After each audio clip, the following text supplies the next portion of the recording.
Kolkata night Riders লখনৌর বিরুদ্ধে ম্যাচটি হারার পরেও কি টপ ফোরের মধ্যে কোয়ালিফাই করতে পারবে? তো উত্তর হচ্ছে হ্যাঁ। লখনৌর বিরুদ্ধে ম্যাচটি যদি কলকাতা নাইট রাইডার্স হেরে যায় তবুও কলকাতা নাইট রাইডার্স কোয়ালিফাই করতে পারবে।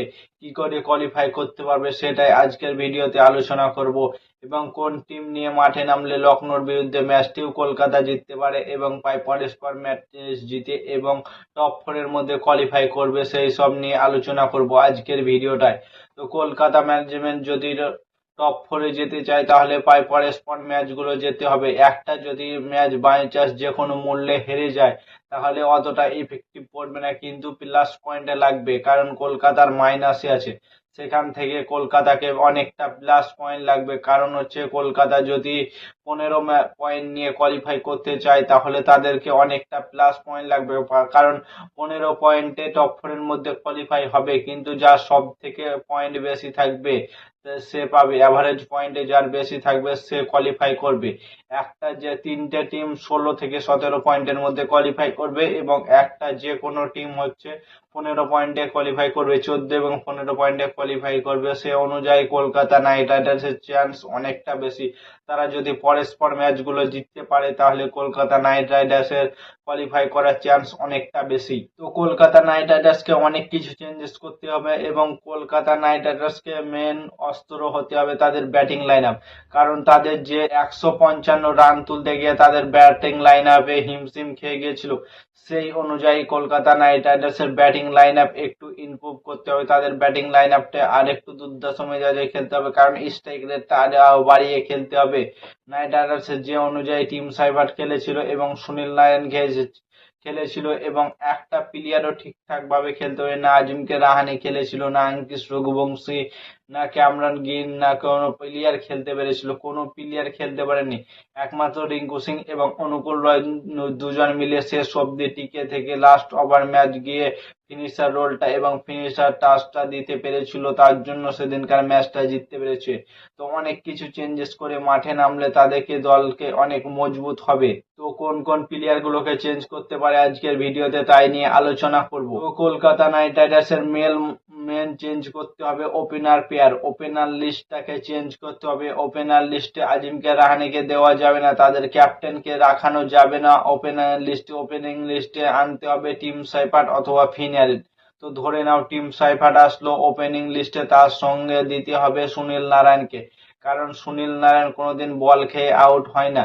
সে দুর্দশ মেজাজে ব্যাটিং করতে পারে, সে হলো তো হলো, না হলো তো না হলো, এই অনুযায়ী ব্যাট করতে পারে এবং কারো এমআরও হতে পারে সুনীল নারায়ণ। তো সুনীল নারায়ণ এবং টিম সাইফার্টকে তোমরা ওপেনিং এ দাও।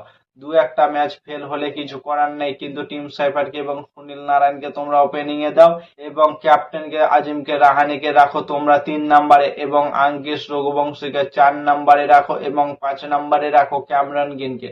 ক্যামরন গ্রিন দুটো ম্যাচ থেকে ভালো ফর্মে আছে, তো ক্যামরন গ্রিনকে যে কোনো মূল্যে হোক তাকে সাদা 5 নম্বরে রাখো এবং 6 নম্বরে অনুকূল রয়কে রাখো এবং 7 নম্বরে তোমরা বলেছি যে কোনো প্লেয়ারকে রাখতে পারো। রমনদীপ সিং কে খালি চেঞ্জ করতে হবে, রমনদীপ সিং কে চেঞ্জ করে 7 নম্বরে তেজস্বী সিং দাহিয়া অথবা মানিশ পান্ডিয়া, যে কোনো দুটো প্লেয়ারের মধ্যে একটা প্লেয়ারকে রাখো।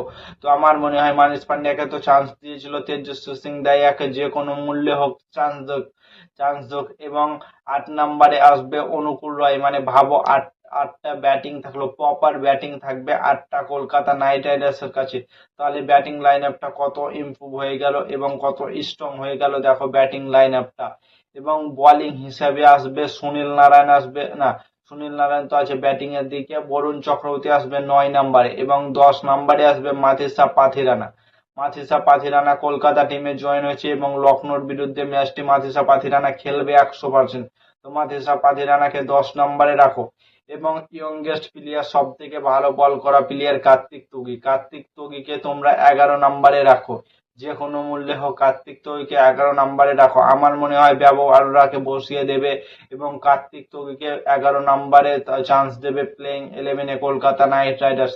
এবং ইম্প্যাক্ট হিসাবে তোমরা যে কোনো প্লেয়ারকে আনতে পারো। ধরো প্রথমে ব্যাটিং করছো, সেই অনুযায়ী ব্যাটিং ফ্লপ হয়ে গেল, ভালো ব্যাটিং হচ্ছে না, সেই অনুযায়ী তোমরা একটা ইম্প্যাক্ট প্লেয়ার হিসেবে আনতে পারো মানিশ পান্ডিয়াকে। ইম্প্যাক্ট হিসেবে মানিশ পান্ডিয়াকে আর ধরো যখন হয়ে গেল 220 থেকে 30 রান হয়ে গেল, ডিফেন্ড করার পালা আছে, চেজ আটকানোর পালা আছে, তখন তোমরা ইম্প্যাক্ট প্লেয়ার হিসাবে উমরান মালিককে আনো। তাহলে সেখানে অনেকটা বোলিং লাইন আপটা ইমপ্রুভ হয়ে যাবে, এবং যে অনুযায়ী বোলিং এবং ব্যাটিং লাইন আপ আছে, কলকাতা নাইট রাইডার্সকে একটি ম্যাচও হারাতে পারবে না। কলকাতা নাইট রাইডার্স প্রায় পরের পর ম্যাচ জিততে চলেছে আমার মনে হয়। কলকাতা নাইট রাইডার্সকে ওপেনিং পেয়ারটা চেঞ্জ করে সুনীল নারায়ণের সাথে টিম সাইফার্টকে দেওয়া উচিত। তোমাদের মতামত কমেন্ট করে জানাও। আর নতুন কোনো আইপিএল ভিডিও দেখতে হলে চ্যানেলটাকে সাবস্ক্রাইব এবং ফলো করে দাও। ততক্ষণের জন্য টাটা, বাই বাই, জয় হিন্দ।